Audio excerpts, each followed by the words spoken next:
Assalamualaikum warahmatullahi wabarakatuh. Perkenalkan, nama saya Talita Delia Aryawan dari S1 Manajemen tahun angkatan 2025.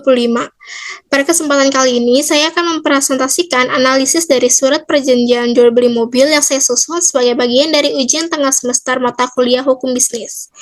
Perjanjian ini adalah contoh nyata penerapan kontrak tertulis dalam kegiatan jual beli, khususnya dalam transaksi jual beli kendaraan bermotor. Kontrak ini penting sebagai jaminan hukum bagi kedua belah pihak, yaitu bagi pihak penjual dan bagi pihak pembeli. Surat ini dibuat oleh dua pihak, yaitu pihak pertama adalah Tara Chandra Faren Ataria, berusia 28 tahun dan bekerja sebagai Senior Operations Manager. Ia bertindak atas nama pribadi sebagai penjual atau pihak pertama. Yang kedua ada Devan Bratia Randra, berusia 30 tahun dan bekerja sebagai Chief Financial Officer yang bertindak sebagai pembeli atau pihak kedua. Keduanya terikat dalam perjanjian jual beli mobil yang sah sesuai pasal 1320 KUH Perdata yang mensyaratkan 4 unsur sahnya perjanjian, yaitu kesepakatan para pihak, kecakapan hukum, suatu hal tertentu, dan sebab yang halal. Keempat syarat tersebut telah dipenuhi oleh kedua pihak dalam dokumen ini. Selanjutnya yang saya bahas adalah latar belakang.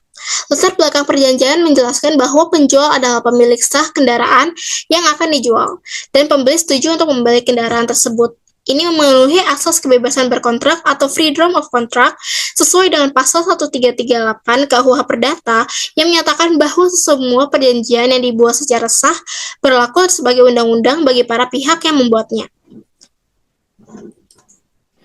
Selanjutnya ada pasal 1, yaitu jenis barang atau objek perjanjian.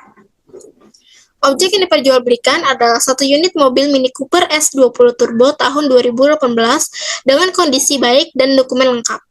Objek perjanjian harus jelas sebagaimana disebutkan dalam pasal 1333 KUH Perdata yang mengatur bahwa suatu perjanjian harus mempunyai objek tertentu. Mobil yang dijelaskan dalam pasal ini lengkap dengan nomor rangka, nomor mesin, warna, dan nomor polisi sehingga tidak menimbulkan multitafsir. Yang kedua, atau pasal 2, yaitu harga dan pembayaran. Harga yang disepakati adalah sebesar 1.130.000.000 rupiah yang dibayarkan secara tunai melalui transfer bank saat penandatanganan kontrak. Hal ini merujuk pada pasal 1458 KUH Perdata di mana jual beli dianggap telah terjadi saat adanya kesepakatan atas barang dan harga meskipun barang belum diserahkan. Metode pembayaran melalui transfer bank juga memperkuat bukti transaksi karena dapat dilacak secara administratif. Selanjutnya, pasal 3 yaitu jaminan. Penjual menjamin bahwa kendaraan adalah milik pribadi, bukan milik bersama, bukan jaminan hutang, dan belum pernah terjual kepada pihak lain. Ini penting karena sesuai dengan pasal 1491 KUH Perdata, penjual wajib memberikan jaminan bahwa barang bebas dari gangguan hukum atau tuntutan pihak ketiga. Misalnya, apabila mobil ternyata masih dijaminkan di lembaga pembiayaan, maka pembeli dapat menuntut pembatalan kontrak atau ganti rugi. Yang keempat, pasal 4, penyerahan kendaraan. Penjual menyerahkan kendaraan kepada pembeli setelah perjanjian ditandatangani. Namun, BPKB masih ditahan oleh penjual sampai pembayaran dilunasi. Dalam praktiknya, ini dikenal sebagai sistem retensi dokumen sebagai bentuk jaminan. Pasal 1474 KUH Perdata mewajibkan penjual untuk menyerahkan barang dalam waktu dan cara yang ditentukan dalam kontrak. Selanjutnya, pasal 5, yaitu status kepemilikan. Status kepemilikan kendaraan masih tetap di tangan penjual sampai pembayaran lunas. Setelah pembayaran penuh diterima, penjual akan menyerahkan BPKB dan kepemilikan sah berpindah kepada pembeli. Ini sejalan dengan pasal 1459 KUH Perdata yang menyebutkan bahwa pemindahan kepemilikan dapat ditunda berdasarkan kesepakatan para pihak. Contohnya, ini mencegah risiko ketika pembeli belum lunasi, tetapi kendaraan sudah digunakan atas nama mereka. Selanjutnya, pasal 6, yaitu sanksi.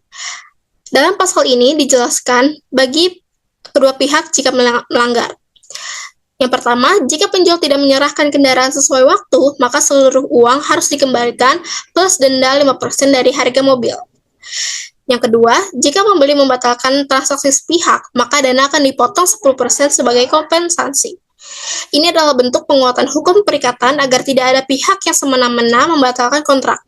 Pasal 1267 KUH Perdata mengatur bahwa pihak yang memohon prestasi wajib membayar ganti rugi, biaya, dan bunga.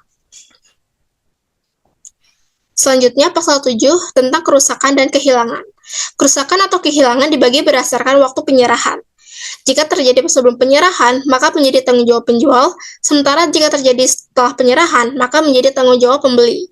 Ini sesuai dengan prinsip dalam pasal 1460 KUH Perdata yang menyebutkan bahwa risiko beralih kepada pembeli sejak barang diserahkan. Contoh, jika mobil rusak karena kecelakaan, sebelum diserahkan, pembeli berhak atas pengembalian dana penuh.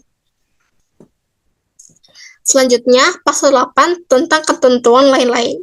Hal-hal yang belum diatur dalam perjanjian ini akan diselesaikan secara musyawarah kekeluargaan. Prinsip ini sangat sesuai dengan nilai-nilai hukum Indonesia dan yang mendorong penyelesaian secara damai terlebih dahulu sebelum menempuh jalur hukum. Selanjutnya, pasal 9 tentang penyelesaian perselisihan. Apabila terjadi sengketa yang tidak dapat diselesaikan secara damai, maka kedua pihak setuju untuk menyelesaikan melalui Pengadilan Negeri Jakarta Selatan. Penetapan domisili hukum ini dikenal sebagai klausul pilihan forum dan sesuai dengan pasal 118 HIR, yaitu pengajuan gugatan dilakukan di tempat tinggal tergugat atau sesuai kesepakatan. Dan yang terakhir tentang pasal 10 yaitu penutup. Perjanjian ini dibuat dalam 2 rangkap, masing-masing bermaterai cukup dan ditandatangani secara sadar oleh para pihak tanpa paksaan. Kekuatan hukum surat ini setara dengan dokumen hukum formal karena memenuhi unsur perjanjian tertulis sebagaimana diatur dalam pasal 1320 KUH Perdata dan pasal 1867 KUH Perdata mengenai alat bukti tertulis. Kesimpulannya, surat perjanjian jual beli mobil ini adalah contoh konkret sebagaimana hukum perdata diterapkan dalam kehidupan sehari-hari. Selain melindungi hak dan kewajiban para pihak, dokumen ini juga memperjelas status hukum, mencegah konflik, dan memberikan landasan hukum apabila terjadi sengketa.